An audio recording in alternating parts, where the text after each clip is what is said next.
достар, сіздермен және де Казбей. Бүгін мен сіздерден бір кеңес сұрайын деп отырмын.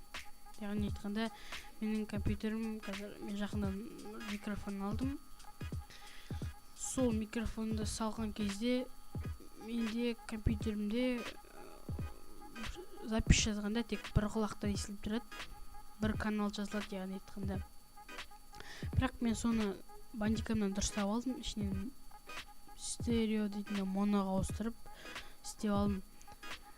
Ал